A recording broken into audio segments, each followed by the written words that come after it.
What's up, people? It's Friday. Oh, I'm so glad this week was so rough. Oh my God. I didn't think I was going to make it. But here I am, and we're here ready for our second advice show of the week. We're really going through. You ready to get flummoxed? I don't think that'll be a problem because you know how it usually is around here. So where you guys are is Flummoxed Friday. We call it that because it's very confusing, discombobulating, face palming, head scratching.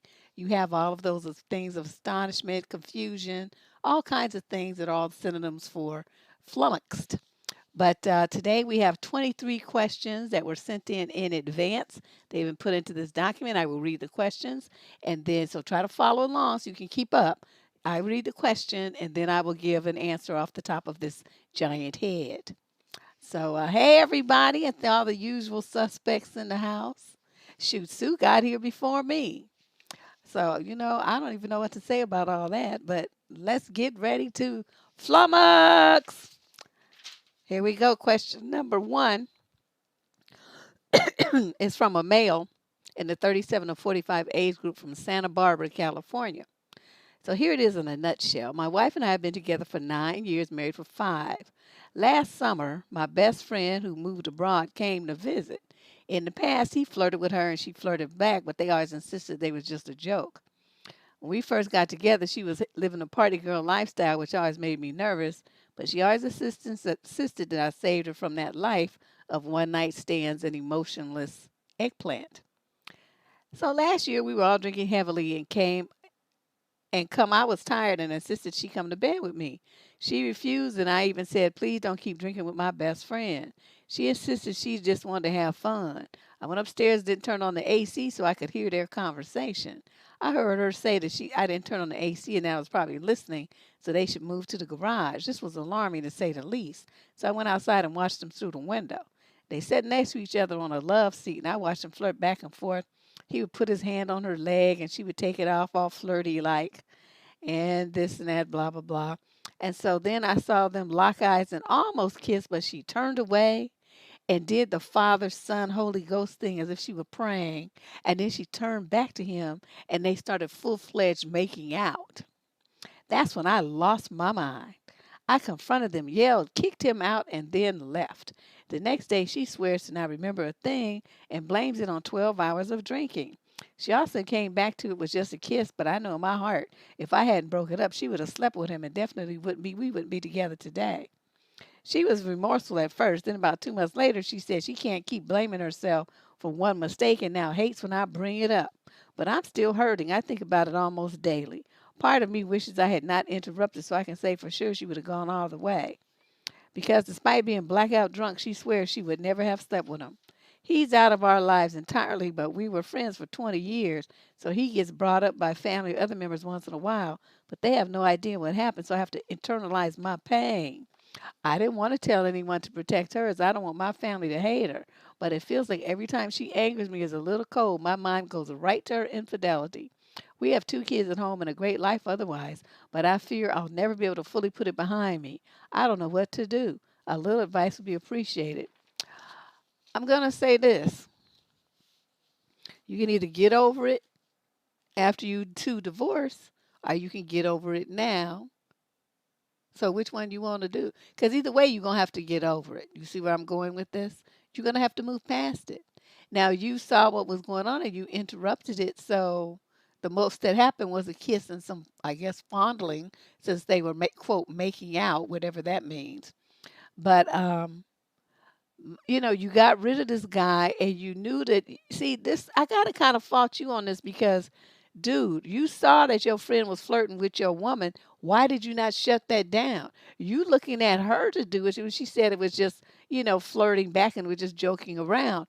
That's irrelevant. If you didn't take it as a joke and it's your wife and it's your friend, then that's all that matters. You supposed to tell your boy, look, I don't like that shit. Don't be flirting with my wife again or I'm going to bust you upside the head with something and our friendship will be over. That's how you was supposed to come at dude. So when he came to your house, see, he would have already been on notice if he even allowed him to come at all. Because I don't know if this guy, if I had that kind of friend who was crossing those kind of boundaries so openly, I don't think I'd have him at my house. I'm not even sure I'd still have him as a friend, you know. So on that point, you took a wrong turn. You were too lenient, too lax, and you didn't establish any boundaries. So they're feeling like, well, whatever. So they just gonna keep doing it. So at this point, you don't want the people to know. You want to keep your kids intact, your household intact for your children. You want to be there with your wife, but you keep going back to this thing. I mean, it was a kiss. Okay, you acting like they fucked. The way you carrying on, thinking about it every day and all this old stuff. I mean, what are you doing? So, like I said, you're gonna have to wrestle your mind around to either get a divorce and get over it after the fact, or start getting over it now. Which one do you want to do? And you might want to look into some marriage counseling because it sounds like you have a lot of resentment, a lot of anger, and you need to like vent that some kind of way if you want to save this marriage for your children. You obviously love the woman. You said everything is great otherwise, but that's the only thing that's a chink in the armor. And if you keep bringing it up, you're going to drive her away. You won't have to worry about if you're going to get over it after a divorce because she will divorce you because she's tired of hearing it, you know? Yeah, full-fledged maker. I don't know what that means. He didn't make no details. But that's my advice. Get yourself into some therapy. Just one person, not her, you. You the one that need it because you just got all this angst about a kiss. It's not like anyway, a whole bunch of other stuff could have gone on that I could understand you being like this, but you tripping about nothing. Well, it does happen because, people feel like if you're going to keep charging with a crime, they may as well do the crime because you already got them guilty. So, that's something else to consider too. You might want to think about all of this. Question number 2, female 37 to 45 from Ontario, Canada. Most male dating coaches and MGTOW members repeatedly state that men do not care about what a female does for a living because they tend to look for feminine characteristics and beauty first. However, I only seem to come across men who are only interested in what I do for a living. In fact, that is the very first or second question they are interested in knowing. Why are they not interested in me first and then my job second? Because they want to find out how much money you're making. Now, that is for two reasons.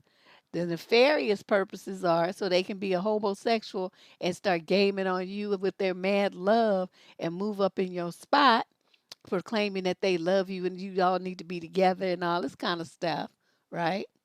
The other reason is because so many women, this is what I hear. I'm not saying it's true. This is what, guys say. So many women are on, low income, low budget, and looking for dude to make up so much of their household expenses so that he has to come in the door, buying groceries, buying diapers, paying phone bills, and have going partial on the rent and stuff like that. And so from what I understand, so a lot of guys have started asking what a woman does for work so they can mentally calculate if she has the money or she going to be trying to dip into his pocket and for how much and how often. So you see, there's two reasons why that is. So, like I said, the first one is to game on you and get what's in your pocket into his as expeditiously as possible. And the other one is because they don't want to be involved in a relationship with somebody who's making minimum wage and looking for him to fill in the gaps. So it's one of those two. Some of them want a sugar mama, and some of them don't. Some of them work, and they're not looking for a woman to take care of them. But likewise, they don't want to take care of you either. So, there's two ways to look at this. There's two ways to look. So it's not always one in one way. So, the guys will buy you gifts and stuff like this, but they don't want to feel like going in the gate. They got to come out of pocket to pay your bills because you ain't making no money. So, yeah, they don't like that. If you say you a LVN or CNA or something like that, certified nursing assistant, which is a program they funneled a lot of back to work baby mamas, would know they got a GED maybe, but they wanted to get them into the workforce. That's what they funneled them into, that kind of career. So these guys, they're slick to that, so they know they'd be looking for, to hear what you say. So if you say you are RN, they look at you and they start asking you questions, you better have RN level answers. You don't have RN level answers, they're gonna figure out pretty quick that you are a CNA and that you don't know what you're talking about and you lying, right?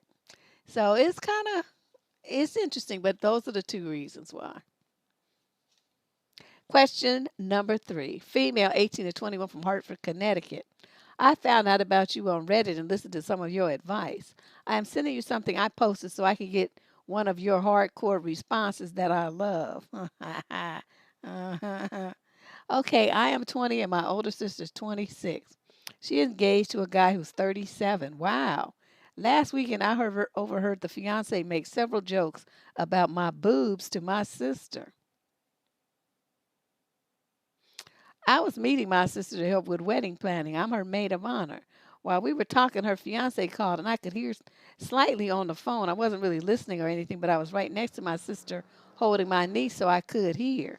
The other day, I got resized for my bra, and I have large breasts since it's relevant, and I was talking to my mom about it because she had recommended me to this place. At the end, she said she had to go because fiance and sister had just walked in the house to pick up my niece. I assume they have heard something because my mom usually talks on the speakerphone. Not normally a problem since she's usually alone. But on the phone call, I heard my name, so I guess I tuned in more only to hear something along the lines of, "Are you jealous of my name's cup size tits?" To her credit, my sister did say knock it off, although I'm not sure if it's because I was there or just in general. But he made a few more jokes about my size not being enough for her and breast exposing. She changed the subject to my niece and then hung up, and I didn't say anything about it. Now I feel weird. It just makes me uncomfortable, and I don't like the idea of him focusing on my size in the future. However, I might be biased because he's just not my favorite guy all around. I didn't say anything then. I probably won't unless it happens again. But what if it does? What do I even say? Wow, would have been the time for your sister to activate Bob and to cuss him out. What he said was so inappropriate. It crossed so many boundaries. And your sister's only, what did you say? 26 and dude is 37.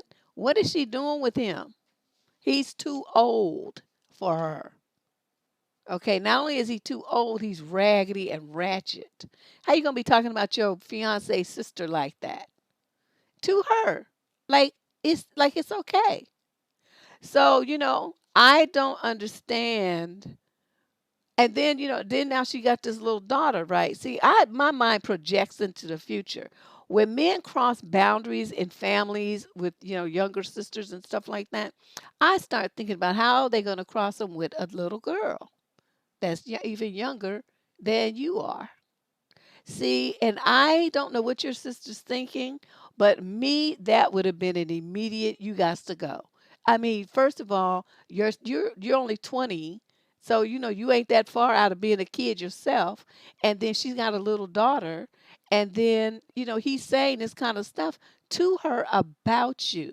That's like abusive stuff, and it's so totally inappropriate. If I were you, I would tell my parents what I heard and see what they have to say about it. Because everybody needs to be put on notice how this guy's mind works, especially if he's going to be around that little girl as she's growing up, because he's going to be the stepfather, right?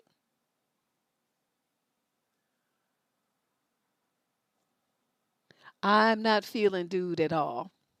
I'm not feeling him all. And I want you, as soon as you hear my response to this, to pick up the phone and tell your mother, okay? And ask her how this should be handled because you are concerned about his lack of boundaries and his inappropriateness. And even when she said knock it off, he still kept doing it anyway. So see, he's all excited about this shit. That's why he kept talking about it. It's exciting to him. So then when you're gonna be around him, he's gonna be staring at your chest. How's that gonna make you feel? I don't know. Your sister's crazy, If she gets married to him, she's out of her mind.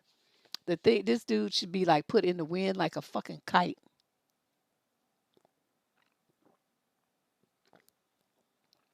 That's why I want her. What Cutie said is what I was thinking, but you know, I try not to really go too far into conjecture land about what people, are doing and say any definitively. I merely talk about the possibilities based on their behavior. So in this case, his behavior says he does not respect boundaries between the females of a family. Now, that is a fact. And since the little girl is in the family, you see how I tied these together. But, all this other stuff. Thanks, Leandra. All this other stuff, we don't really know, what he's going to be doing and trying and all that. We don't know that. He could just be excited about tormenting the sister.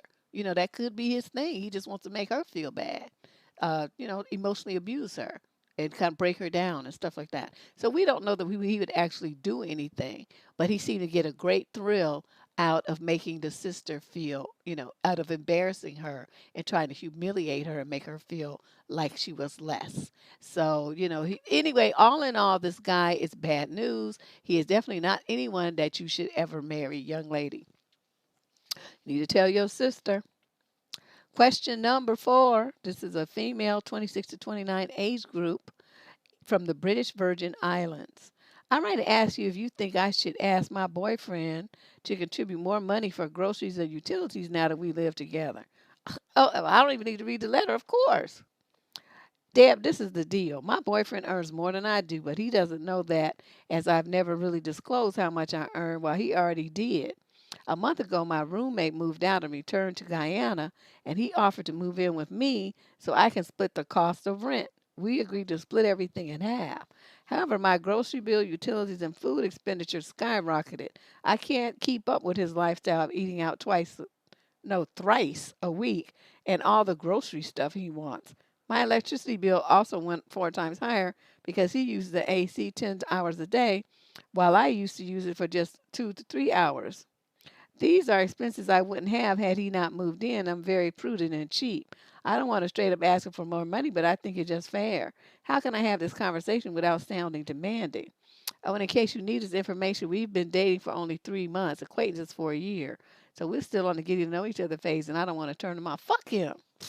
Turn him off? Oh, no. Hey, T, you need to show him some of the bills that you had from before and show him compared to the bills that you have now and say, all I'm going to pay is what I was paying before.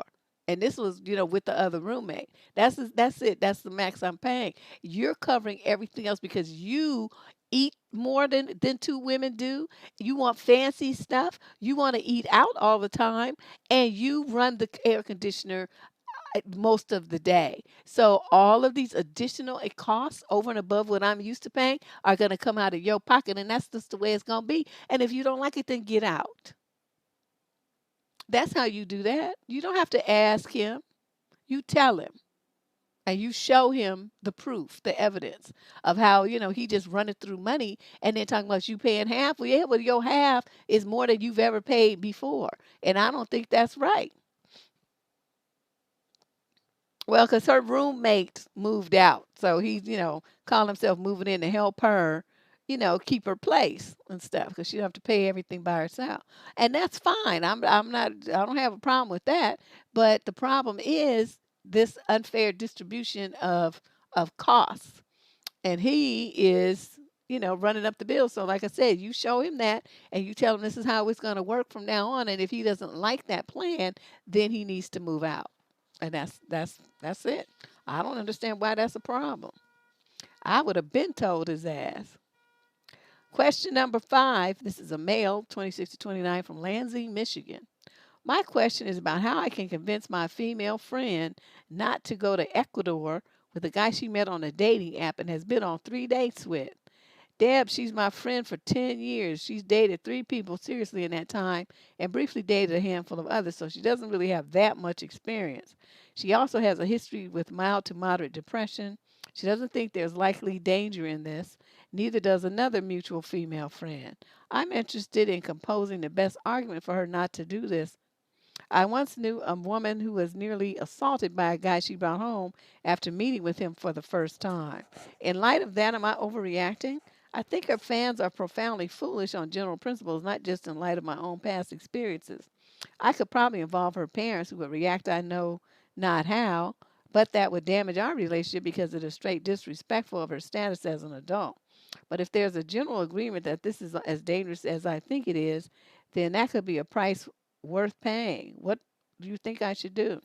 I think you should go with her on some date and tell her, I want to meet this dude, and then go and meet him and take a picture of him and take a picture of his car license plate, and then make sure you have all of the information so in case something happens to your dumb friend, you have some proof of who she was with, and get his number from her. Get every information that you would name he used, everything. His handle on the dating site, get all the details. Because if she turns up missing and don't come back from Ecuador, then you have all the evidence that the police will need to launch a full scale and very thorough investigation for her. You know what I mean? Um, and it could be like since you guys been friends for 10 years, it would be totally normal for her to say, "Oh, this is my good friend so and so, I just wanted you to meet him."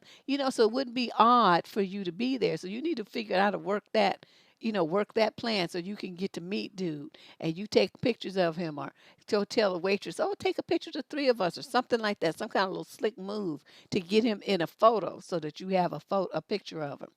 You got to work out the plan, but I'm telling you, that's what you need to do. And his car license plate number, the phone number she's been calling him on, his handle on the site, because they can trace that by IP address and all that stuff. With a warrant rather, they can go into the database to see where he logged on, what location, towers. I mean, they can get all kind of information.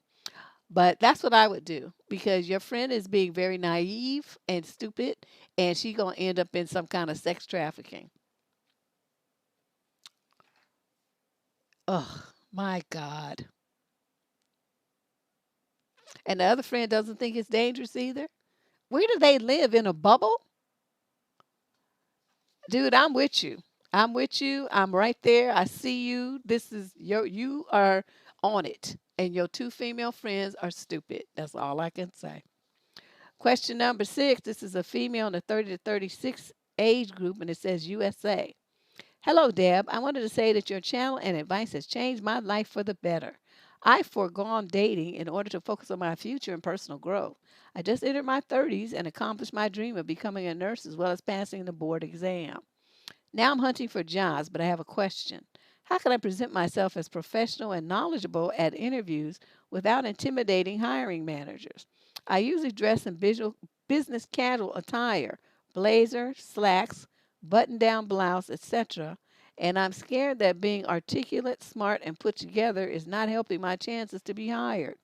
I am a black woman, by the way. Should I go along with the 48 laws of power and appear not as put together, something about not appearing too smart or outsmarting the master? Or should I just be myself? I feel like I need to downplay my accomplishments in order to be considered as a candidate. Do you have any tips? Also, is there a thing such as asking too many questions about a company when employers ask? Thank you for all that you do and for taking the time to read my letter. Wow, I'm getting more and more uh, work related questions. Um, how can you present yourself as professional and knowledgeable in interviews without intimidating hiring managers? Well, you say USA, but I don't know where in the USA you are. So if you're someplace where it's really cold, of course, it would make sense that you would wear slacks because it's cold. But if you're not and you're in an area that, where you can handle it with a coat or something, I would suggest that wearing a skirt and boots. Wear, instead of a button down thing, wear like a turtleneck with a little scarf around your neck or some pearls or something. Something that's going to make you look less rigid. I don't know another way to put it, but it softens your look. Do you understand what I'm saying? It softens you, and it makes it. Unfortunately, because you're gonna be dealing with them types, that's so easily intimidated. So, not trotting out all of your experiences and knowledge and stuff is always a good idea. Until there comes an opportunity for you to get a promotion, then you bring it out. Okay. You show them only what you need, maybe one or two things over what they're asking for this job. You don't tell them everything that you know. You don't tell them everything that you've done, because then they start figuring out that you're smarter than them, that you're better than them, that you know more than them, and that you could take their job if you put your mind to it in a week. You see where I'm going with this? So you don't do that. Look over your resume, look over your cover letter, and you want it to be, to show that you're proficient and qualified, but you don't need, well, was president of this and that, and I served as secretary for this and that for 7 years. And then I went to Africa and I did this and that for, starving children, and I built huts and you don't need to say all that. Okay? Stick to what it is that they're asking, and then you respond to that. Oh yeah, they're always so intimidated. But this attire that you, even though it's, it is professional and all of that, and I mean, I get that. But on an interview, you have to soften the look.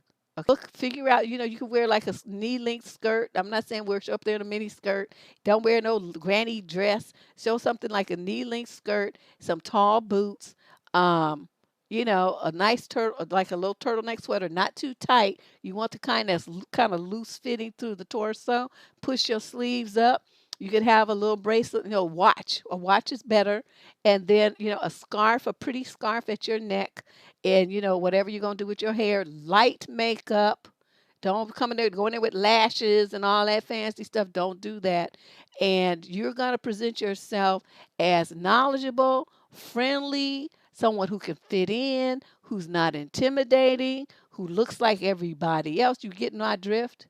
And I know it's a bullshit ass game that you have to play. Don't be wearing a whole bunch of jewelry up in there. I had a friend who used to go to. She went on a job interview wearing like all these diamond rings and a fox coat. Of course, it was New York and it was snowing, and so it was freezing, and she was coat kept her warm. But I'm like, why would you go in there looking like Zsa Zsa Gabor?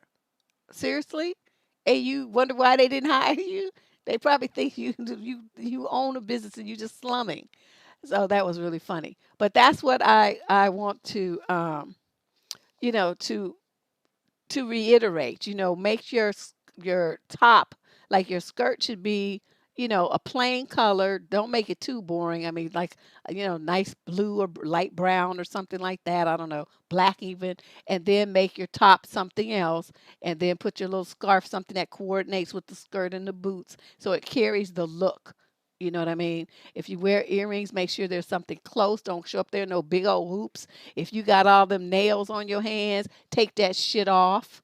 Just go in there with like a French manicure or something that's, just classic and regular.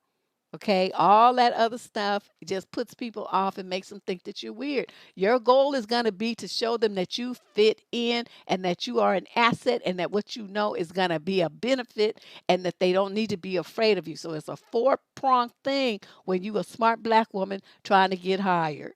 And you got to watch all of those things. Okay? So that's what I'm going to say. Well, who wears red on a job interview? Now, I like a black skirt and like a what do they call that color? Like emerald green, jade green kind of, sweater, or turquoise blues, something. I mean, the dark turquoise. I don't know. I'm not good with colors. But I mean, it gives you color, it gives you brightness, it looks good on, brown skin, but it's not threatening. Okay. Exactly. Yeah, girl, she looked like Zsa Zsa Gabor up there dragging her mink or whatever the hell that coat was. I was like, you is tripping. And big old diamond ring. Yeah, I said that. No lashes. No, no, no big false lashes. No false eyelashes at all. Just put on traditional low key makeup. Eyeliner, a little light shadow, and a solid color. No bright blues and yellows and oranges and all the shit people be wearing on these, makeup things. No, just look classic. Okay, and you're gonna go in there with your bright smile and your happy energy. You're gonna downplay your wonderfulness just a smidge until you get in there and the opportunity comes for a promotion. Then you trot that shit out. Okay, but just to get your foot in the door, keep it low. Yeah, jewel tones. That's what I'm thinking about. Cause I had this I call it my lucky interview color, and I don't usually wear green, but I have this like blue green jewel jade. I don't know what color that sweater is, but it looks really good on me. And when I wear it with, I can wear black pants, black skirt, and boots, whatever I want to, and it always looks very good. It looks professional, but it looks bright. It's not funeral director colors, and then it matches my energy, right? Because I'm positive, I'm bubbly, I'm all stuff. So they can tell by the way I'm dressed and the colors that I chose get a little peek into my personality, and that's what I want you to do. Okay. You good. You got it. That's good. It was good for you to ask. All right, question number 7. This is a male in the 26 to 29 age group from Coventry, England. So I'll make this fairly straight to the point. Oh, thank you, Jesus. I'm 29. My lady is 28. Recently, me and my girlfriend opened up and talked about our sexual past, and she told me her ex had an abnormally large member.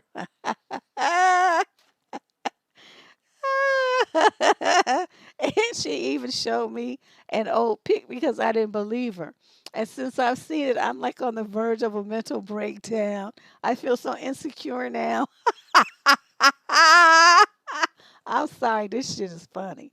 On top of that, he looks like an Italian model. I haven't told her how I feel because I'm embarrassed. Any advice on overcoming this? If a woman has been with a bigger guy and went back to an average guy, would you feel fulfilled? I don't want sugar-coated answers. Please tell me the truth. I know. Ah, shut up, Jake. Your mama's old and she's an ugly bitch too. She'd have got an abortion. Little fucker. Make sure he's blocked. I can't stand stupid ass white boys in my chat for women. Anyway, um, dude, I'm gonna say this. There's guys that have, what you call average, and there's guys that have, way above average. But it's not so much that. There's two factors you're not considering. One is every woman's body is different. Some women, that kind of equipment would cause them extreme pain. Okay, they would not enjoy that at all. So, you know, just think about that, okay? Then you also have to think just because it's big, does that mean that he knows what he's doing with it? Does he have the skills that would really make a woman, feel great in bed? Obviously, not so much because she's not seeing him anymore, right? So there's something was missing. You focusing on that one thing, like that's, all there is to a relationship, and that's all that women want. We look for so much else, and not like I keep saying, you got to admit, like the ancient Chinese. I talk about this a lot. The ancient Chinese would divide it into three categories. They had like the rabbit woman who has like the smallest, you know, area down there. And then I think it was the deer woman and then something else kind of woman that, like could handle them really, really big ones. And then they had like the man, like the elephant man who was the guy with the really, really big one. And then whatever the other two dudes were, I don't remember that. But anyway, everybody matched up in size and they done, they figured it out that there's three different sizes at least. And so everybody's not going to be appreciative of anything that's giant like that. Be running from that shit, you know? That would be me. I would be running. And that would be, hold on a second. Um, that would be what I would say is I'm trying to deal with this fool actually. Get him up out of here. Um, so for you, Don't feel insecure about it. Us men are always into what's biggest and who's got the most and the biggest and stuff. Y'all be tripping a lot about stuff. But that's not what makes a woman feel fulfilled, okay? You got to have a whole bunch more about that. Um, yeah, where did she go? I don't know.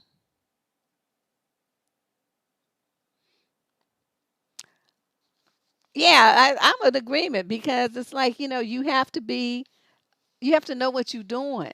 And it doesn't matter. I mean, sometimes a guy who's just average can get the job done way better than somebody who thinks he just going to because it's big that that's all you need. He don't really have any skills.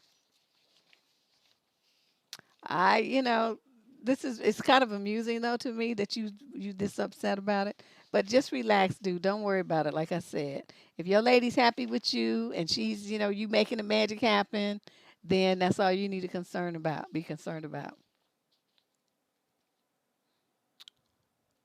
Let's move on to question number 8. This is a female in the 30 to 36 age group from the UK. I met some shockers in my time and have endured some really shitty treatment, although wouldn't say I've been in what would be termed an abusive relationship. Consequently, I feel I've lost sight of what a healthy relationship looks like. I recently started dating someone who seems keen and just wanted to check with the wise women of the squad whether this behavior seems like a red flag or is it just early dating enthusiasm and exuberance. The guy I'm seeing is making it clear that he's quite serious. He suggested we form a bubble and is also referring to himself as my boyfriend after 2 dates and one long conversation by phone before we met. He's not otherwise putting pressure on me to do anything I'm uncomfortable with or making any grand gestures, and seems sweet, caring, and thoughtful. In case it's relevant,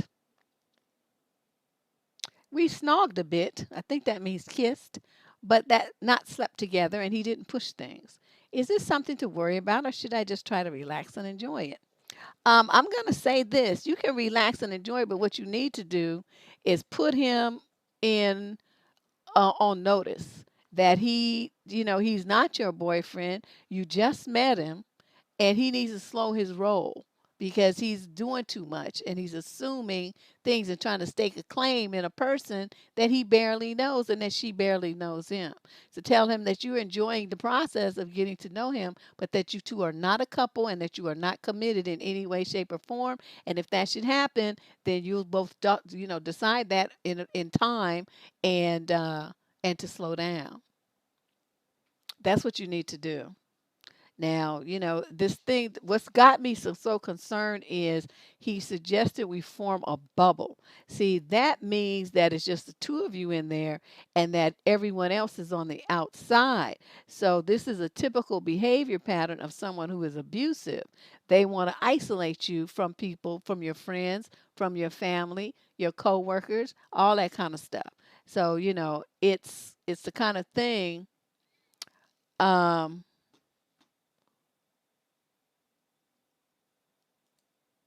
okay. Hold on a second.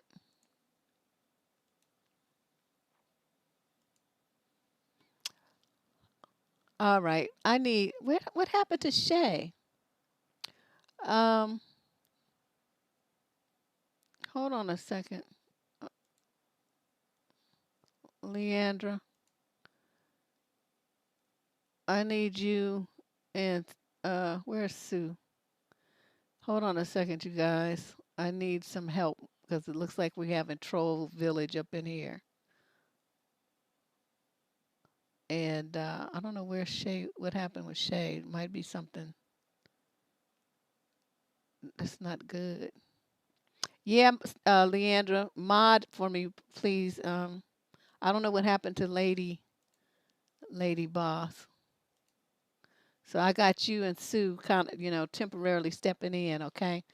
So just if you see somebody being stupid, report them to YouTube and just block them. Delete their comment after you report them to YouTube. Okay, now let's move on here. Question number 9.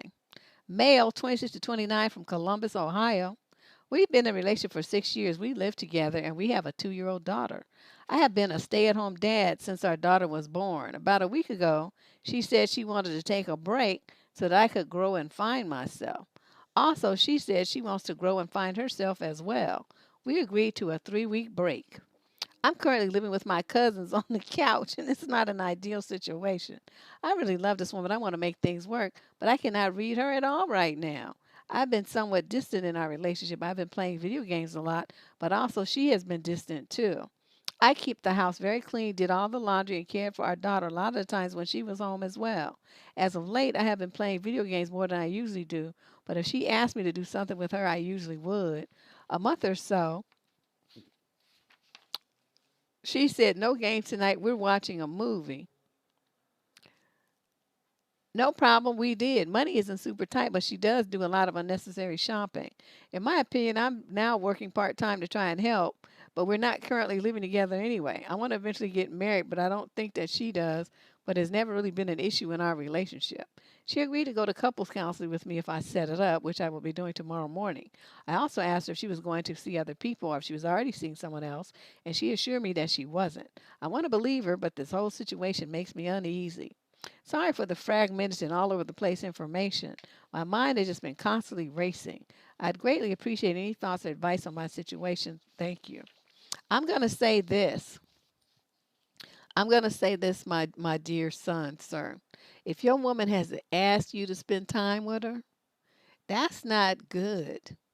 That's not good at all. Because you know what that makes her feel like? That you don't want to spend time with her, that she has to beg for your time and attention. That's not good at all. Okay? When your lady comes in from work, you should put your game controller down because you've been playing all day.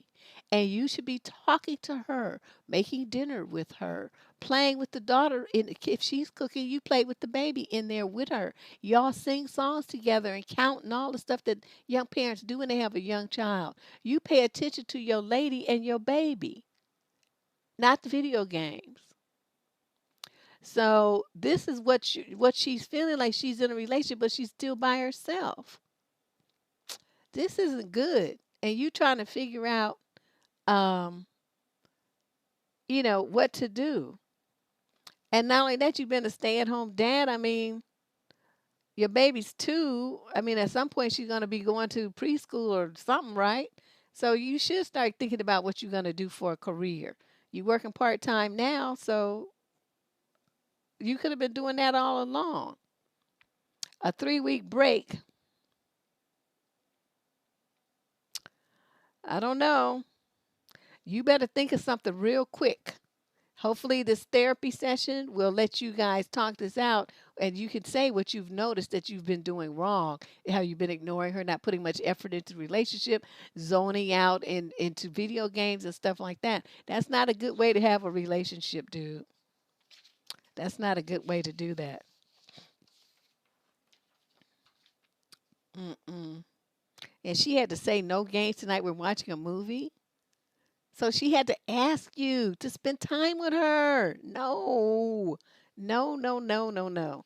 And you should be working. You can't talk about what she spends unnecessary shopping and you ain't making no money. Okay? You don't get to say that. Well, she might not want to end it because, they have a baby together and all this and all of that. But he better get his shit together because otherwise at the end of that 3 weeks, she gonna be like, boop, and be out. Question number 10. This is a female in the 22 to 26 age group from San Jose. Hey, Deb, Candace, and the squad. I need some advice. I have 2 roommates. One of them, B, is fine, and this isn't about her. This is about roommate A. I got A job a while ago at the restaurant I work at. She's pretty upset with, no, I'm pretty upset with that roommate for a variety of reasons. But roommate A is graduating university and moving out, thank goodness. She's very self-serving and manipulative. One of the things that really annoys me about this roommate is that she always tries to boss me around at work, even though I'm her superior, and she always inserts herself into work drama that does not involve her. Whenever she bosses me around, I just ignore it and carry on. I'm also the type of person who wants to leave work at work, so I don't like it when she gossips to me about work stuff at home. It stresses me out and makes me trust her less. Recently, I refused to gossip with her about work by telling her that the work drama she was trying to tell me wasn't my business, and she got angry with me. Overall, I really regret getting my roommate this job, but it's not a problem anymore because she just quit anyway since she's moving out in a few days. However, she keeps texting me with work orders, question marks, you don't work here anymore, and again, I'm your superior, and trying to pry information out of me, which I just ignore. She's pretty relentless, though. What should I do to make her stop? You ought to fucking speak up. Well, you acting all passive aggressive and just not saying anything. Oh, I just ignore her. That's not how you shut somebody down. You ignore her, she gonna keep it up because you just like tolerating it and not saying anything. So if she starts talking to you about, dude, she's trying to give you orders at work, about your work and stuff. You were supposed to tell her, you must have forgot I'm the boss here, not you. That's all you had to say every time she did that. I'm the boss here, not you. You out your envelope. I'm the boss here, not you. Stuff like that. And she wanted to talk about stuff at home. At least you did speak up there finally when she got mad. But she keeps texting you with stuff about work. All you have to do is say you don't work there anymore. Remember? Not answering. You don't work there. It's not your business, not your concern. Stuff like that. And you just ignore it. So you just do this thing like, just ignoring it like the problem's going to go away. That's some bullshit ass stuff way to handle yourself. That's not how grown women do. Okay? You need to speak up. She probably won't stop, but at least you could shut her down until she leaves. Question number 11, male, 18 to 21 from Scarborough, Canada. How do I tell my family and friends about a new long distance relationship I've gotten involved in? I started a long distance relationship with a wonderful girl I met online, and I don't know how to bring the topic up in a conversation. I am in Canada and she lives in Northern California. I find it taboo in a way to have a relationship with someone I've never seen in real life, and I am concerned about what my family and friends will think. I'm 20 and she's 23. Dude, first of all, yes, honey, thank you, Monty. First of all, dude, you can't have a relationship over the internet. That is the number one mistake that you're making. You have a pen pal, okay? That's what we used to call it. You write letters, you send texts, you talk on the phone, you make nice every now and then if you happen to see each other, but you might not ever see her. And so you don't have a relationship, okay? You don't have a long distance relationship or any other kind of relationship. You have a fantasy, and that's what your people are going to be looking at you like you out your mind. You don't have a relationship with this girl. You ain't never laid eyes on her. You might be getting catfish and not even know the difference. So you wouldn't want to tell them this. Okay, you you wouldn't want to say anything because then they're gonna think you're crazy. And this goes for all these other young women, young men and women talking about I have a long distance, I have an internet boyfriend and all this stuff. You don't have shit.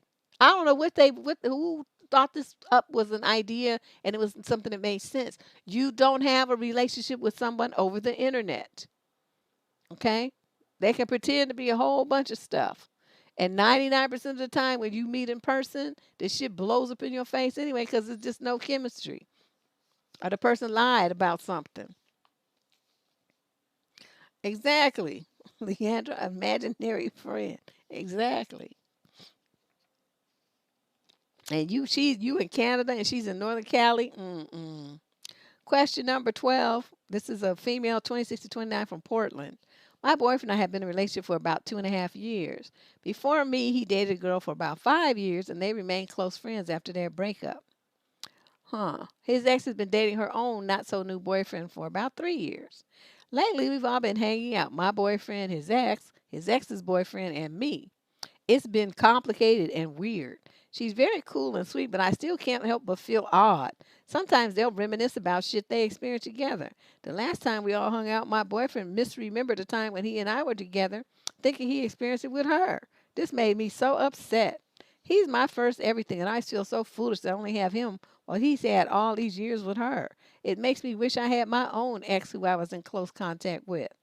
I don't know what to do. He is always willing to listen to me if I'm uncomfortable about the situation. But just the fact that he wants to keep such a close friendship with his ex of many, many years and many years ago and many, many experiences ago has got me feeling so depressed and insecure. I might even consider a breakup if it gets to that point, which would suck very much considering how much I'm in love with him I am.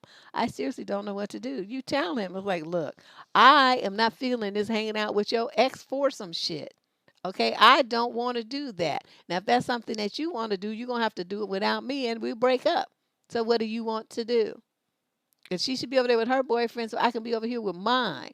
I'm not trying to have the past and the present mixed together, you know? So,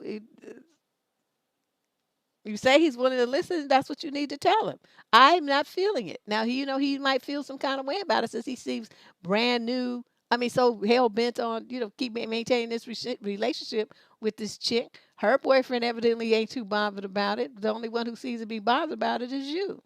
So that's who the person who needs to take action. So you either tell them that it's going to change and not do all the socializing, or you just go break free from him and just go find you somebody else that don't have an ex that's all like this.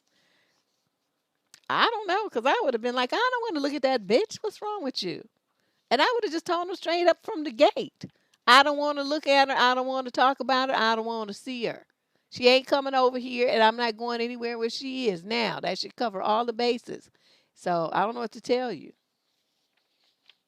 Well, she don't have no boundaries. She just doing it because she in love and he's her first everything.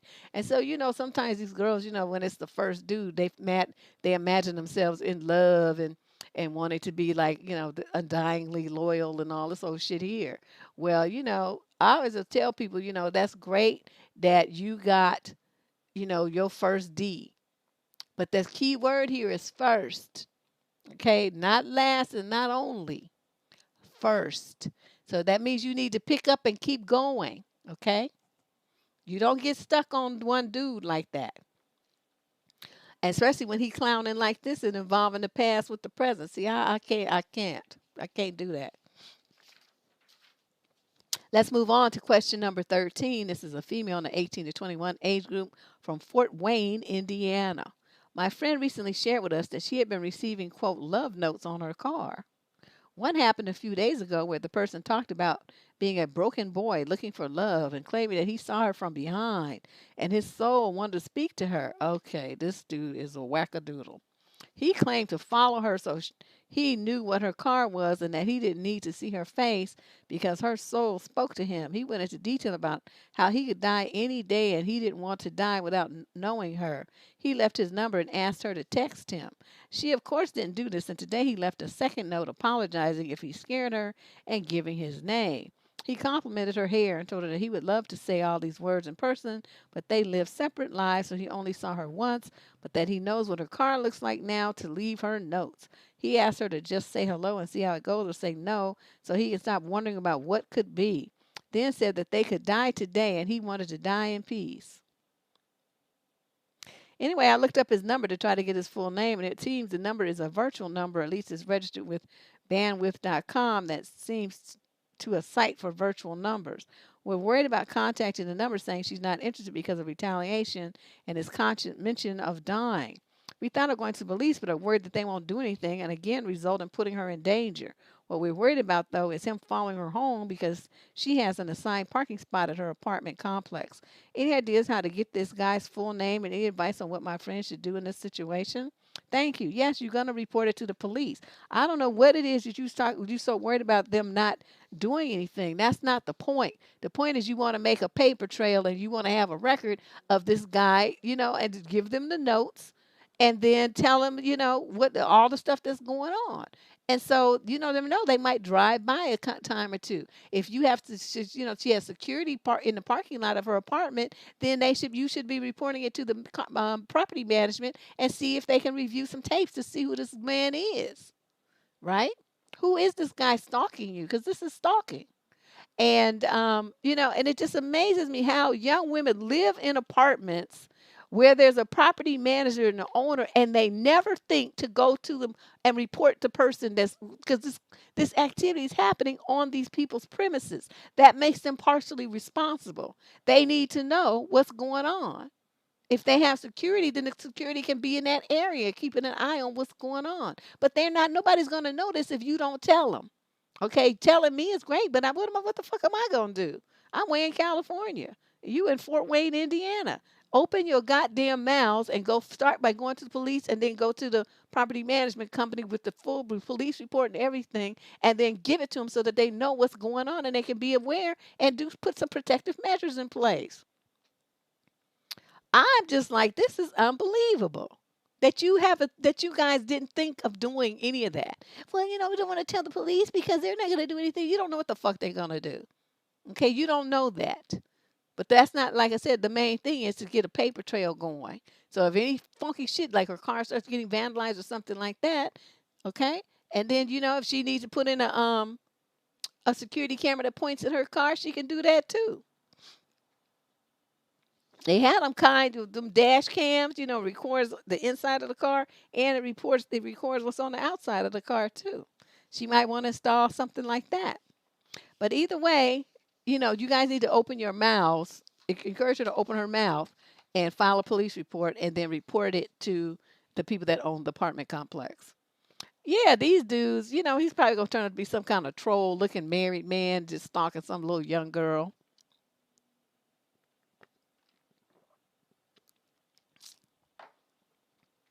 It's unbelievable.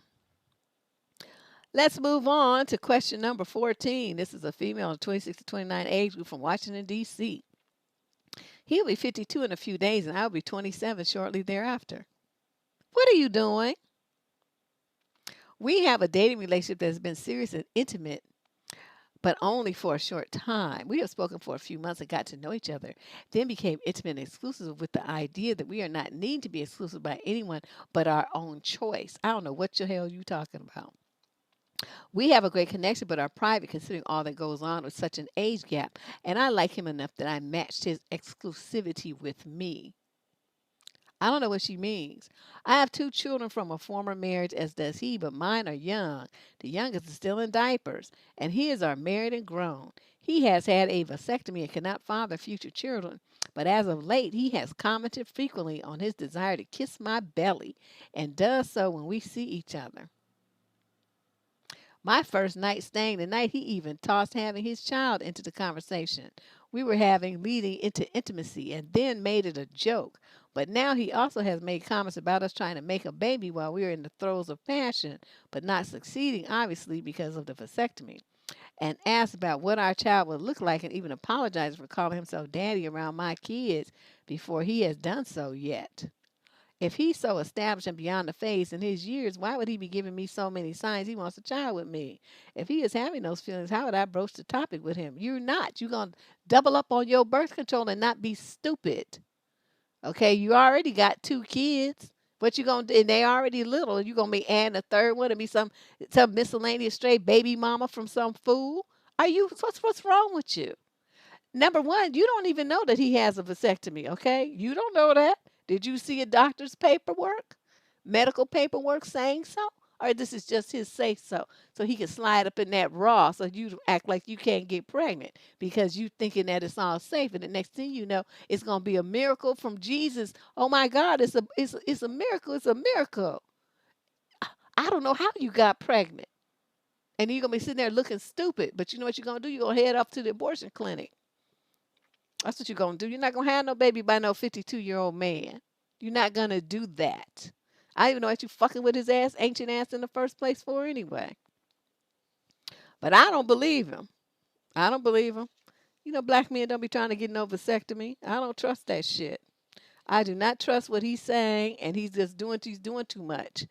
They always want to try to get some young girl pregnant because they want to, their old asses try to, feel like they still young and still got it. You better double up, like I said, you double and triple up on your birth control. Don't you be having shit.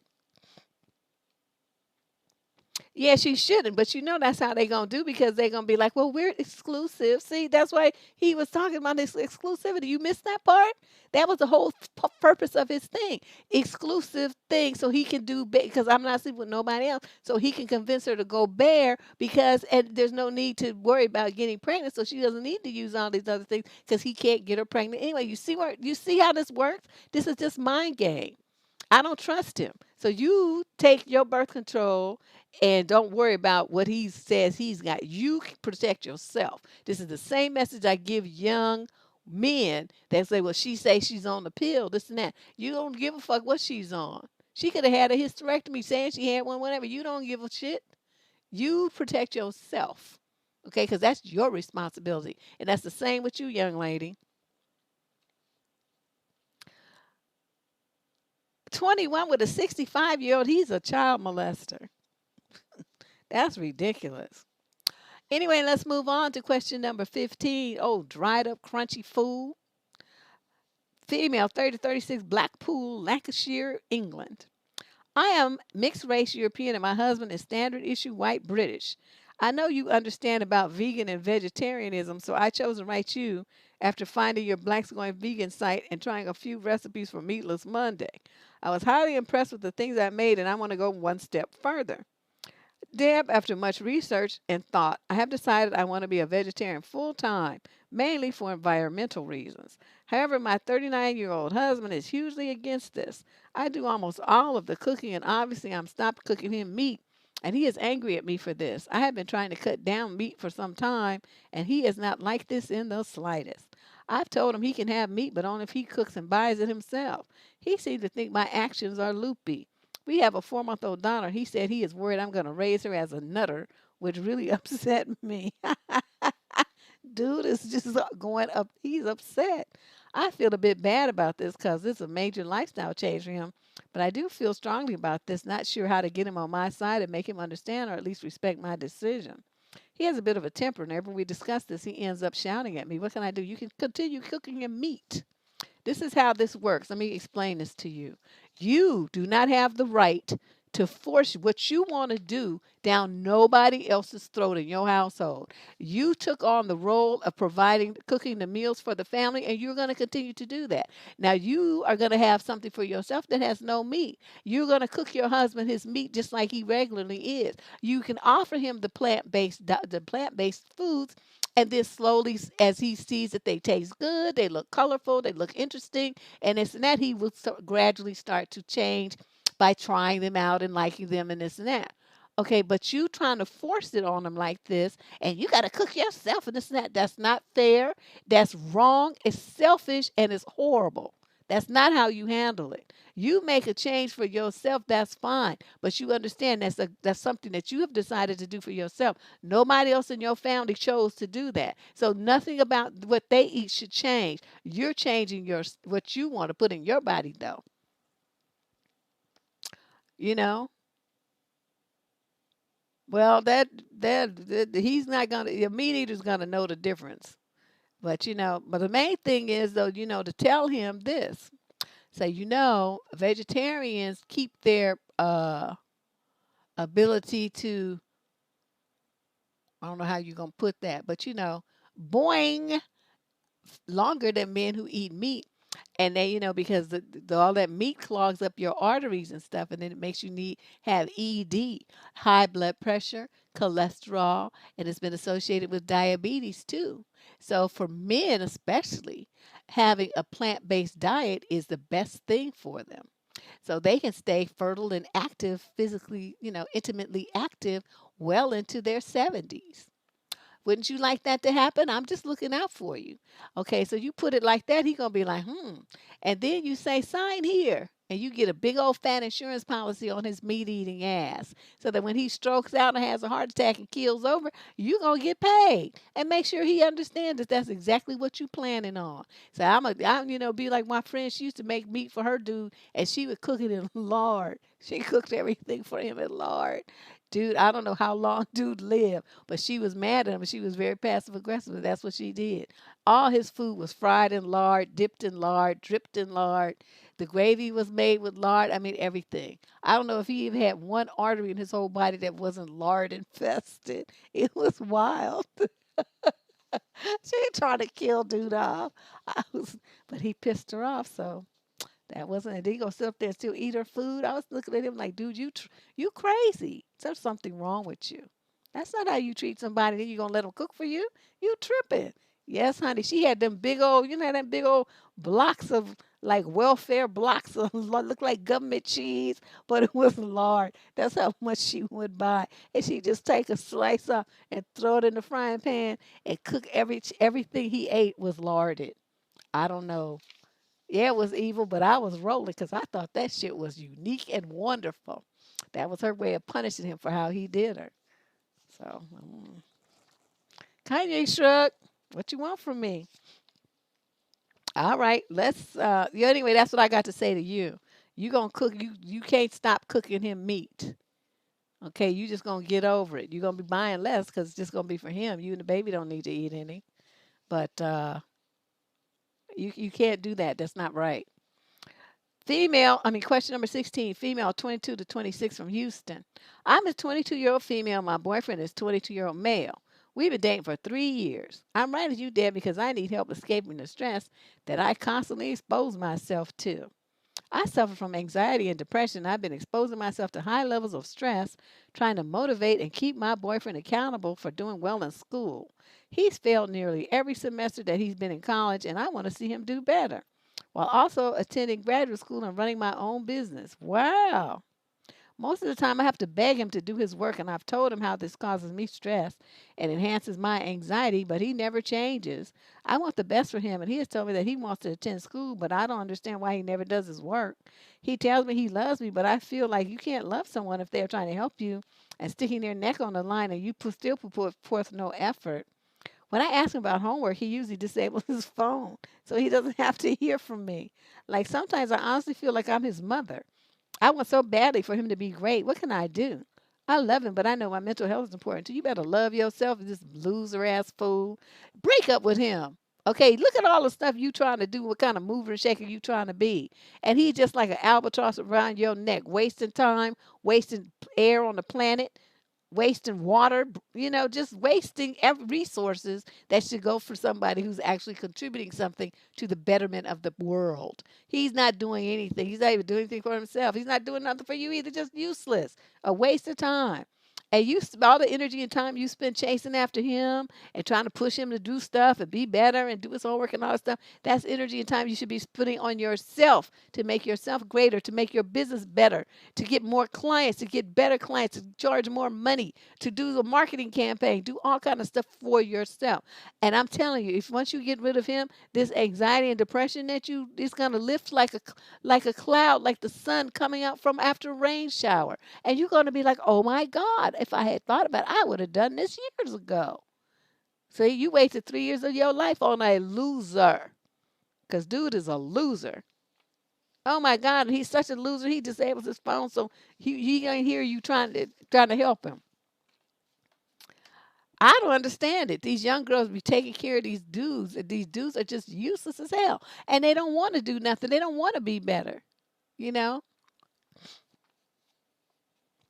I don't understand it. Question number 17, female 30 to 36 from Swindon, Wiltshire, UK. I will not dive into the details, but I have not spoken to my family in 5 years. I grew up in an abusive household, and few events pushed me to some distance to try and heal. My younger sister found me on social media in 2017, and we were in touch for a couple of years. She didn't tell me that she had told my parents, and one day out of the blue, after 4 years, they decided to wish me a happy birthday. It never seemed to cross their mind before then, and my sister said one of my parents wanted to speak to me.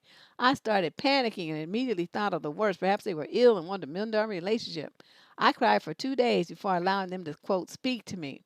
It was a slap in the face when it turned out they only wanted to ask me for money right away without even attempting to reconcile. It just so happened at the time that I didn't have any savings and couldn't assist.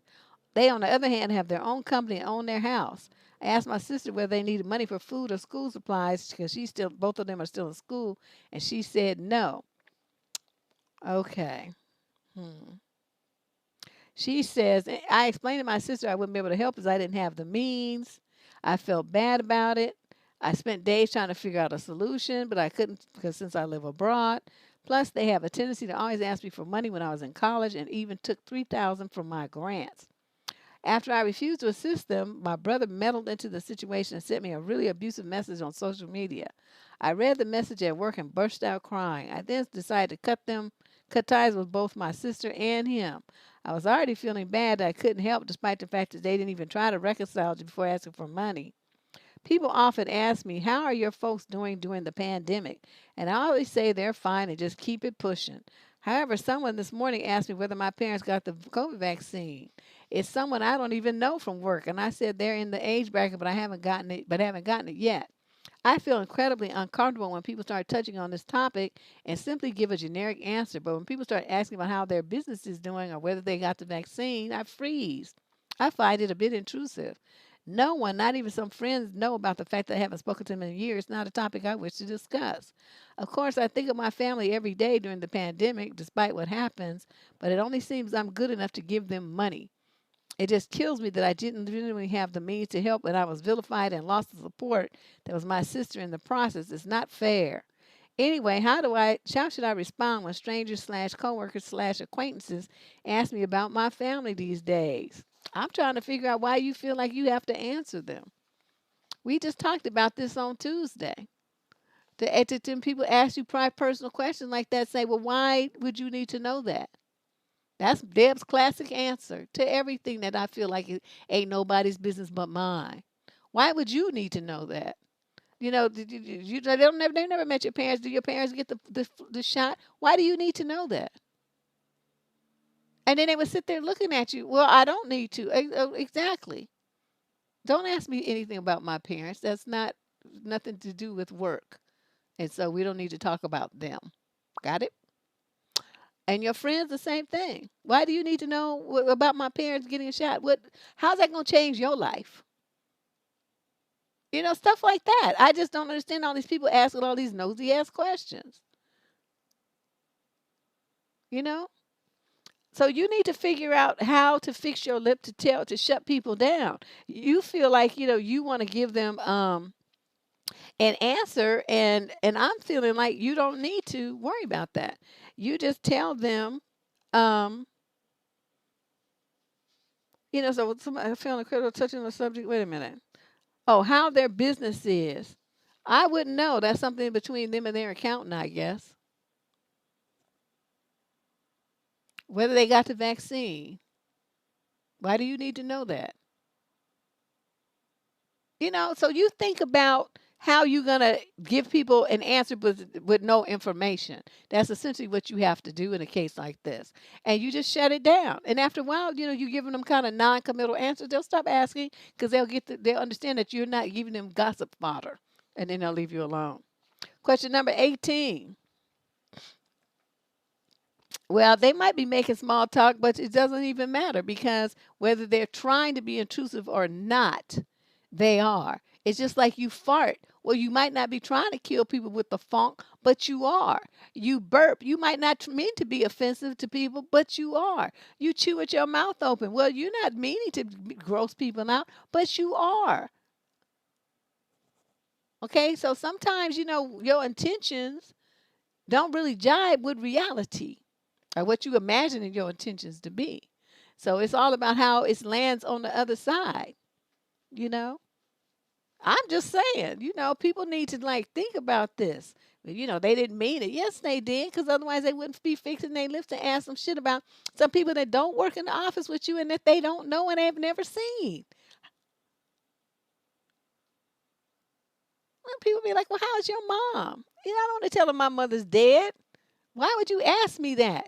How's my mother? I was like, how is yours? Oh, she's great. I'm like, oh, good. So I never did say anything about how my mother is because it's none of their damn business. People just be asking just too many questions. Mm-mm-mm. Let's move on. Question number 18. This is a female in the 30 to 36 age group from Brisbane, Australia. I have two young girls. I love my husband. The issue is my husband is morbidly obese and so awful with money. This causes regular arguments. We have been married for 5 years, together for 10, and his weight has yo-yoed dramatically. We spent $6,000 5 years ago, money we couldn't afford, for him to get a gastric band. This was after years and years of him being miserable that he was so big and years of failed diets. He lost the weight, but then I got pregnant, and as I got bigger, so did he. He is much smaller now than before the gastric band, but he is once again morbidly obese. And he is so tall, he doesn't look as massive, but he is so unhealthy. I'm coming across as superficial bitch, I know, but I'm really not. For 10 years, I've been so supportive and truly believed in every health plan he has tried. The money is an equal issue. We are both self-employed. I get paid on time, but he never does. He is constantly owed thousands of dollars. This puts us in stress that the mortgage will not get paid and makes us have to pay a lot in interest. This is all unnecessary as we work in the same field and should both be being paid on time. He doesn't want to see money oriented to his clients and therefore doesn't like to push them. My opinion is that this only shows lack of respect his clients have for him. I'm in no way money oriented. However, I know that I deserve to be paid for the work I do. Both weight and money reflect his laziness and lack of respect in all other aspects of life. Oh, I don't want to leave him, but I want things to change. But nothing has improved long term in 10 years. So does that mean that this will be the same for the rest of my life? I don't want to end our relationship. I just want him to become a healthy BMI and for him to get paid for his work. I don't know the way forward. Any advice gratefully received. Okay, well, you want shit that after 10 years is obvious it's not going to happen because he's already showed you who he is. He's just a greedy, obese, morbidly obese, weak man. That's what you got. That's what you married. Okay? He's too weak to tell people to give him his money. That'd be the first thing I do. I would wake them up in the morning. Where my money at? Where my money at? You know? The procedures do work. People lose weight, but what happens is, just like any other kind of diet, you have to change your eating habits. If you do not change your eating habits, you will gain the weight right back, even though your stomach is the size of this post-it note. Okay? The stomach will stretch, and then you will stuff it full of food, and the wrong kind of food, and then you will get fat all over again. That's what happens. So lady, you have some thinking to do because this is it for 10 years. This is what you've seen. How I'm trying to figure out what magical thinking that you have that you think that just by wishing it for it and wanting it, that it's going to be different. It's never going to be different until he wants it to be different. And it seems like he doesn't. You do. So what that means is you got to figure out if you can't see yourself living like this for the next 40 years or however many years y'all going to be together, then that means it's time to dip out now. So you have to think about it because I'm telling you 10 years of trial and error is way enough time to know that this is and to accept that this is the man that you married. This is him. In every ugly little way, this is all you're going to get. Okay? So if that's not good enough for you, then you know what you need to do. Female 26 to 29, letter number 19 from Auckland, New Zealand. I'm a 29-year-old woman who's going through a divorce. My husband has a friend who has always had a crush on me. He always admired my looks and my characteristics, but was never creepy or inappropriate. After I separated from my husband, I called him to get information about my husband's well-being and general condition as we were not on speaking terms. Ultimately, it didn't work out, so I decided to get a divorce. This friend is getting too close for my comfort now. He always calls me or texts me asking about my day and how I'm doing. Sometimes I ignore him and send a message much later so that he will understand I'm not interested. He continues to admire the way I look and keeps on telling me how stupid my husband was and how he would never let a woman like me slip through his fingers. He also asked me to meet him once for a drink, but I told him I was busy. He always calls for hours to just talk about random things. He also calls me darling now. I just brush it off or just awkwardly smile whenever he says I'm beautiful or sweet. I was careful never to say anything that would make him feel like I want him back. Sometimes I tell him that I can't talk now because I'm busy or make up some other excuse, but I can't avoid him all the time, so I do talk to him every now and then. I appreciate all the help he has given me, but I really don't want anything to happen between us. Now it's annoying because he keeps bothering me. I think it's pretty crappy of him to hit on his friend's wife even though I'm getting a divorce. And I just want space to breathe and get over this difficult time. If he wants to help as a friend, that's fine, but he clearly has other intentions. He's kind of pushy as well. He keeps telling me that I should be with someone else so it will be easier to get over my husband. How can I slowly phase him out without offending him or fighting with him? Why do women always worry about not offending or hurting a man who is offending and hurting them? I don't get that at all. Let me tell you how this would have went down if this was me. Because I tell you, when my husband died, we had some of his friends at the fucking funeral was coming on to me. At the fucking funeral. Okay? These men don't give a shit about that. They feel like a woman is in mourning and she's used to having an active sex life because she's been married, and they know that she's going to miss it, and they want to slide in there and fill in that gap. That's what this is all about. Because he knows you're reeling from the divorce, so you're in a vulnerable, very vulnerable state of mind right now. At least that's what he thinks. Don't sound like you're too vulnerable to me, but that's what he's banking on. So let me tell you, how did this end? How would this have gone? Okay, so he always calls or texts me, asks me about my day and how I'm doing. Say, why do you call me so much? I'm fine. You don't need to call me every day. Okay, so once a week is fine. That's good enough. Something like that. Okay, so then if he does it again, then you don't answer. You answer once a week, right? Because that's all you want to talk to him is once a week. So he admires the way you look, and he tells you how stupid your husband was and how he would never let a woman like me slip through his fingers. Well, that's nice, and I hope you find somebody. He wants you to meet him for a drink. No. Instead of telling him that you were busy, say, no, that's inappropriate. I will not be going out to have a drink with my husband's friend. That's not a good look, and I'm not trying to do that. Okay? I'm not interested in you like that. So, well, then he's going to flip it around. Oh, it's just a friendly drink. Well, that might be true, but I don't feel like it was meant to be a friendly drink, and I'm not going to participate in that. Okay, so you just brush it off, and he's calling you darling. Don't call me darling. I'm not your darling. Call me by my name. See, so it's like you're just letting him do all of this stuff and treat you all of this way, and it's like you're not saying anything. So it's like you're giving by your silence. It's like telling him, it's communicating to him rather that you're okay with it because you're not saying that you're not. You just let it go. And so he's up in the ante, up in the ante, up in the ante. Don't be surprised you got to have him come over to your house one day and he starts jumping on you and starting, being aggressive physically and stuff. And I'm not saying that's right. What I'm saying is you're not putting up any boundaries, or you're not checking him. You're not telling him no. You're not telling him stop. You're just sitting up there, oh, I just ignored it. I didn't talk to him. I didn't, how do I tell him without hurting him? You don't give a fuck about hurting his feelings. You blow his hair back. Say, you nasty fucking freak. You're my husband's friend. Then you'll be the last motherfucker on this planet that I will screw. Are you out your mind? That's what you tell him. It's like, you fucking freak. Stay away from me. I mean, I was trying to be friendly with you and stuff just to just be on the string. But I can see that you just don't know how to act. You just go crazy and just go outside of boundaries and all out your envelope. You and the husband's friend envelope, and that's where your black ass need to stay. White ass, whatever color he is, that's where he need to stay. Okay? And you need to blow his hair back and tell him about himself. You not doing that. This is unbelievable. Just acting all weak and stupid.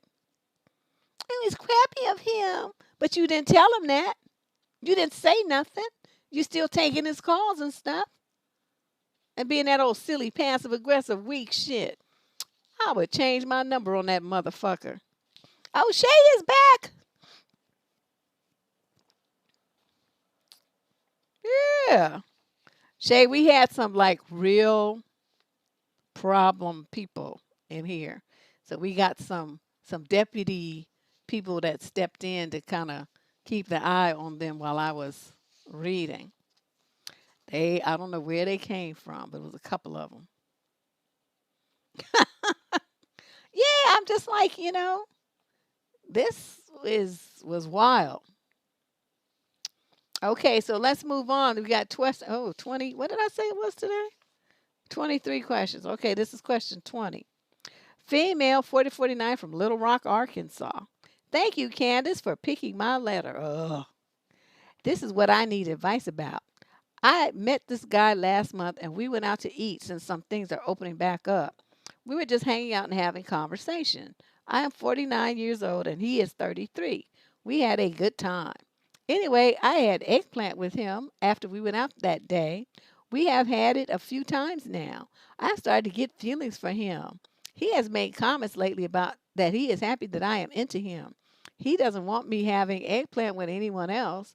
After the first time we were together, he told me that I satisfied him and not to worry about him having eggplant with anyone else. Oh, did he now?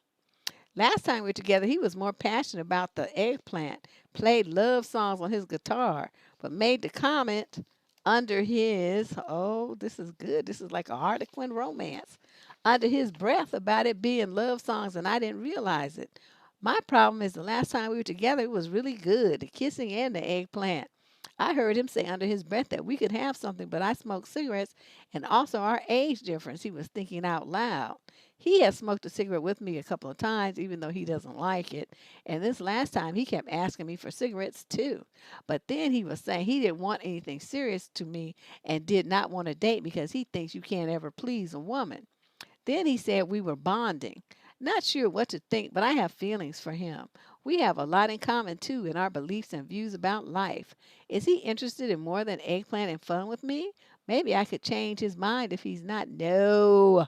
Oh my God. This is just, it's really sad that you're that old and you don't recognize play or game when it's presented to you.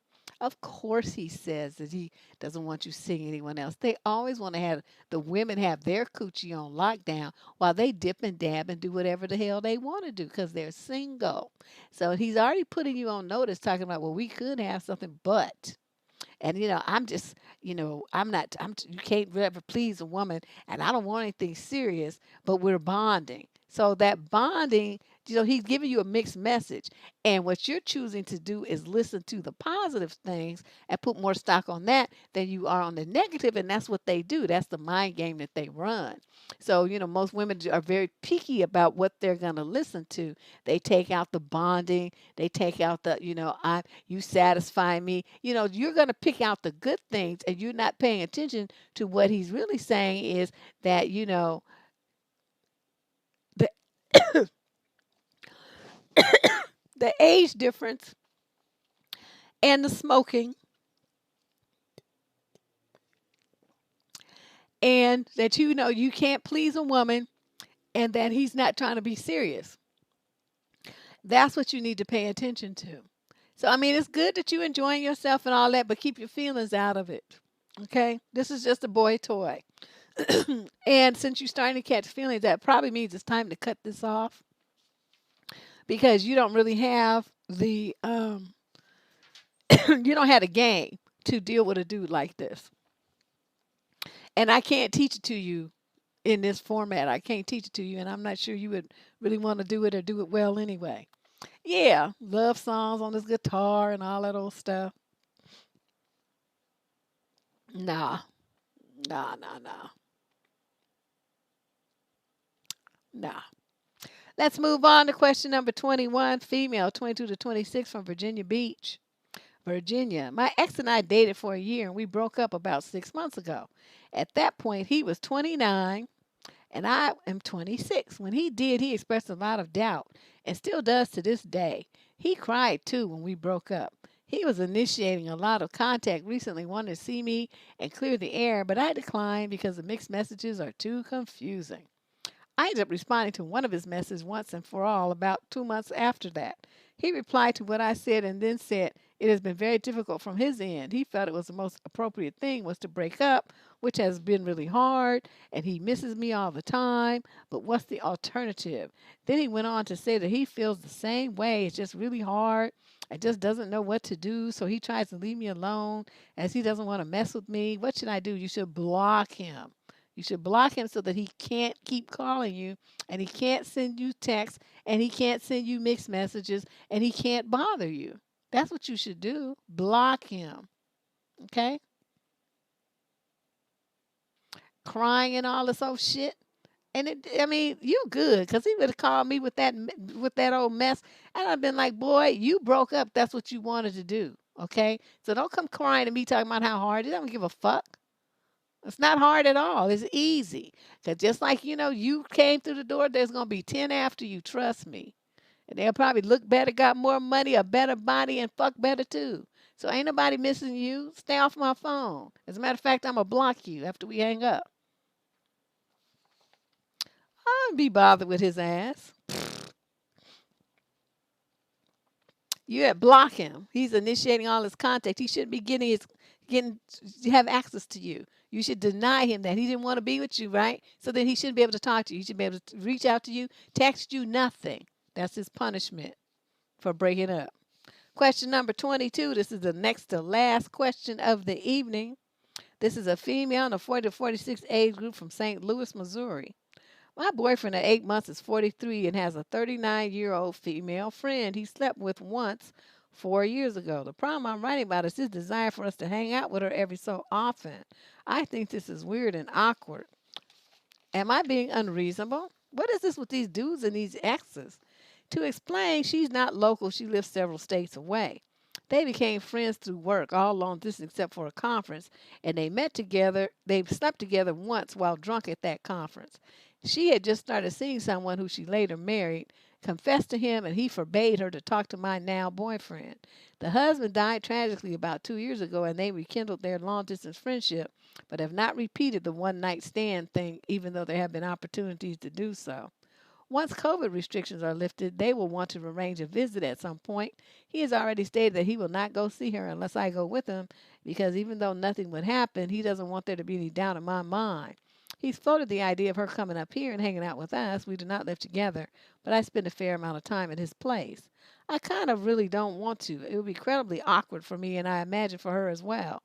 I'll confess that I don't believe that heterosexual men and women can be platonic friends, particularly not after having hooked up. I've noticed that she seemed to contact him much less often than she used to once our relationship became serious.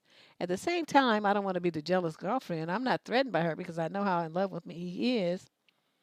And I don't think that I'm less attractive, quite the opposite. But I don't really want to hang out with her. Yet the idea of the two of them hanging out alone is a non starter. Am I being unreasonable here? What would Deb do? Deb would have told him, no, that bitch ain't coming here. You ain't going there either. And I'm not hanging around with her either. So it's like, you met her and you fucked her and all this old shit. So as far as I'm concerned, you can't have somebody like that as a friend. That's not a friend. That's an ex fuck buddy. Okay. Now, would you want me to start bringing all the men I fucked around here too? Is that what we gonna do? Because I can do that. Well, you can hang around with them, and you can see them, and they could be looking at you and sizing you up, and all the shit that men do when they had somebody's pussy before you came along. Is that what we doing? Is that what you want to do? And I would just tell them about that. You know, this is some bullshit. And it's dragging the past into some bitch you screwed around with on a. She's married. Well, she was, and then the dude died. But the dude, notice how the dude put that stop in there. You're not gonna talk to him. You're not gonna have any conversation with dude. Her husband did that. So I don't understand why you can't do the same thing. I don't. I'm just saying. This is not anything I would want to participate in.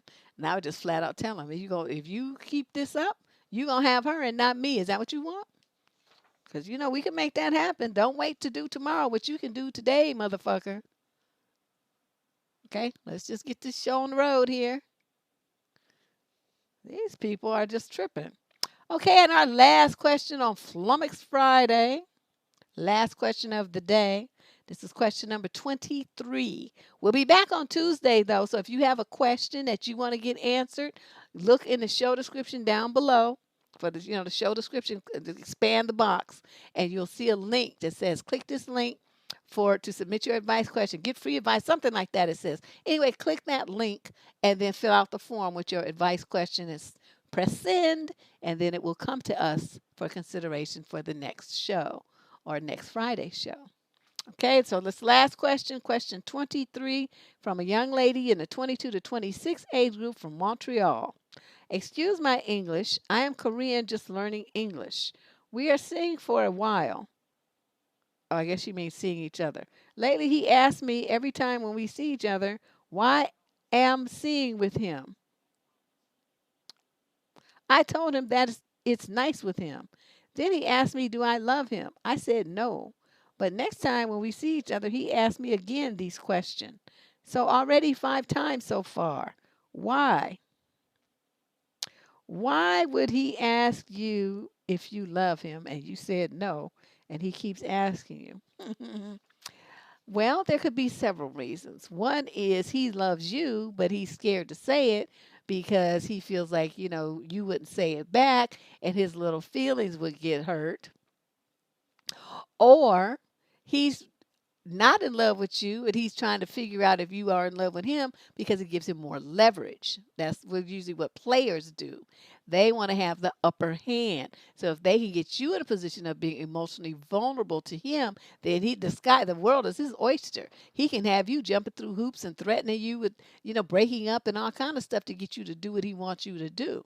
So that's one way to gauge that, to see how into him you are. Because if you are, in love and stuff, then he knows he got your nose open and you going to just do, whatever you need to keep the relationship. That's how most women are. So it's good that you said no. Another reason might be because I forgot what I was going to say now. Shoot. But anyway, it's mainly those two. It's mainly the two um, that we, hold on a second. It's mainly, okay, because, dude, you don't do questions in this show. I just gave instructions. You put your questions on a submission form on in the show description. These questions have all been submitted before. Shan, this is a live advice column.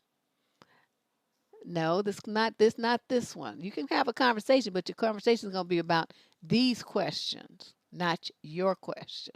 Okay, these questions. So let me go back over this. So you got this guy who's asking you this 5 times. So it has to be one of those things. Either he's scared to tell you and he's feeling it, but he's afraid to say it, or he's trying to figure out if he can, how much leverage he has and how you are feeling about him so that he has the upper hand and he can start his little games and manipulations. So what you would need to do is ask him, why do you keep asking me that same question when I already gave you the answer? No, I'm not in love with you. I like you, but I'm not in love with you. Why? Is that a problem? Are you in love with me? That's what I would ask him. So he could say how he feels. But